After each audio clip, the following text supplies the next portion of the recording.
Hello Pisces! Welcome po sa inyong reading. This is for June 24 to June the 27th. No? So, para po sa mga bago, don't forget to click the subscribe button.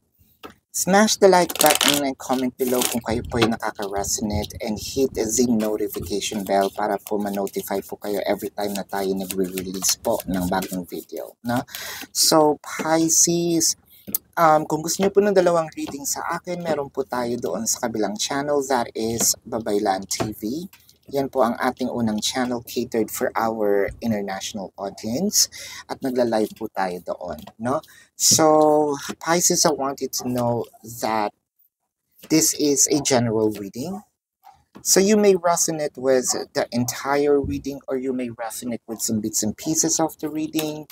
Take what's only yours. Magsimula na tayo. Pisces, ang nakikita ko dito parang chill tayo for now. No? The reason why I said chill is parang napaka kampante natin na we are being guided. No? Being guided by someone higher, na someone kind of, not in this realm. Ganun kasi mag-isip si Pisces when it comes to masyadong, sabihin natin, dreamy, supernatural, what have you. Kumbaga, alam mo na itong wishes mo is going to come true, no? Or going to happen. Things, what you are manifesting is, you know that it's going to come to fruition. There are also some knowledge, there's also some new experiences, and it felt like this is a very prosperous, this is very, sabihin natin na, abundant, no, in many ways. It could be we are going to receive a lump sum of money. Our person is going to commit to us, no? Especially doon sa mga singles and nandoon sa mga sabihin nating mutual understanding pace, no? So you know that there will come to a time, and it's very soon, that you and your person is going to be official, no?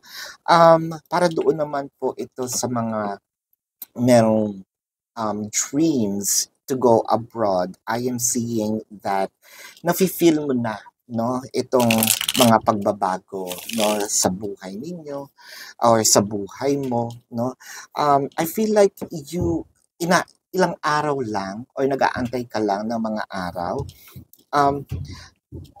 I can also feel with a deep knowing in here, parang sure na sure tayo, no, sa mga nagiging decisions natin sa buhay.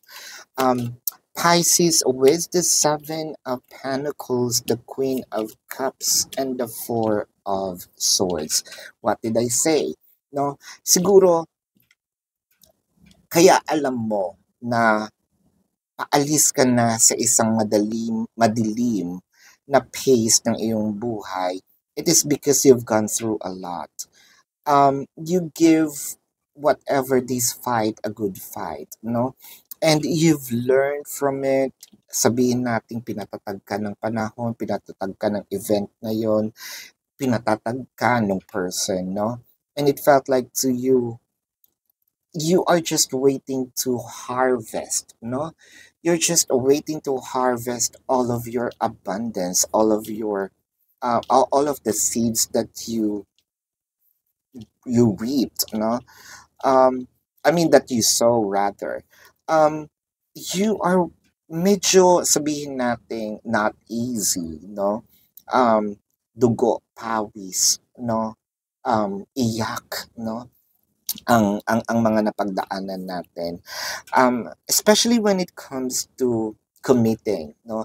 I feel like you're waiting for this person to commit to you. And alam mo na ibibigay naman na ito ni person with the Ace of Pentacles and the Strength card, no? Dumating pa tayo dun sa part na sabihin nating yes, somehow medyo pinilit natin, merong forced in a way, no? I think that there are tables turned here. kung dati ikaw yung naghahabol, ngayon ikaw yung hinahabol, no, you have proven your point. You have proven to your person that I am a catch, no? Hindi hindi basta-basta din itong ipinakita kong pagmamahal. And I think that Pisces set the boundaries when it comes to the relationship. Iba magmahal si Pisces, no?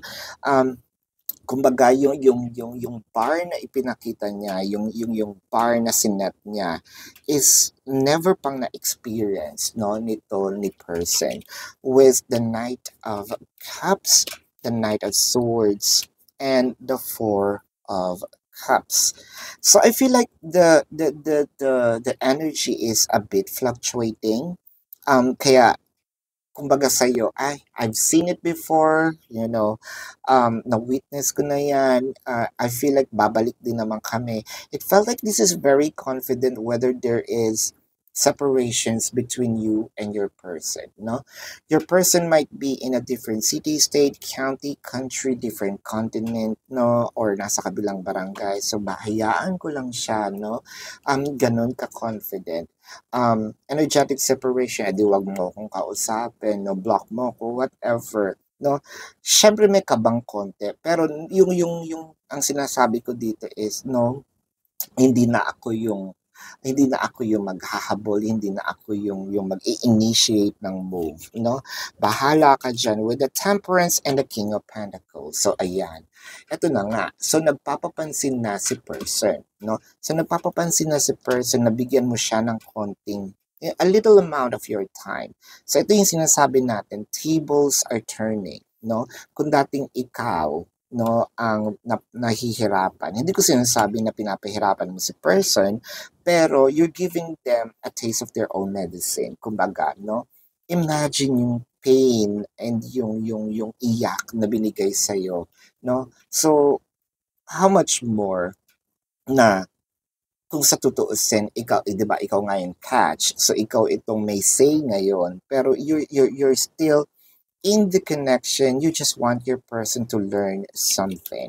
Now, with the Nine of Wands and the Emperor, so I feel like nakuha mo yung sabihin nating um, chemistry, yung right formula, no, ng connection mo. And I feel like you are going to dominate this in a good way, not dominate because of you're going to use the person. No, that's not your intention, no?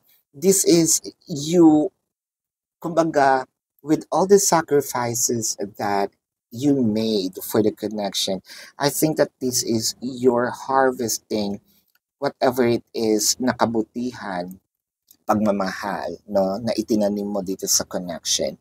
So congratulations, Pisces.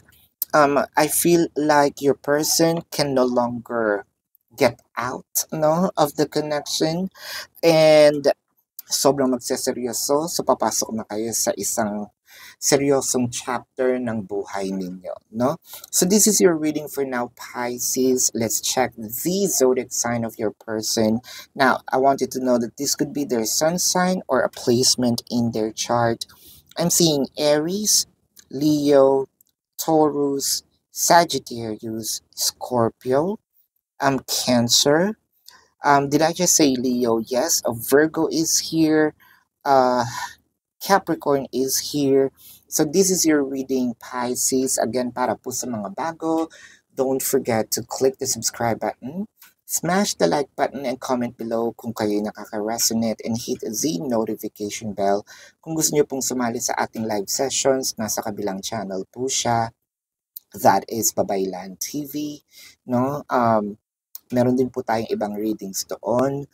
Pwede naman po kayong magtanong dito sa comment section sa YouTube as long as the question is answerable by yes or no. And kung feeling nyo po hindi kayo masasatisfy sa yes or no na sagot, no?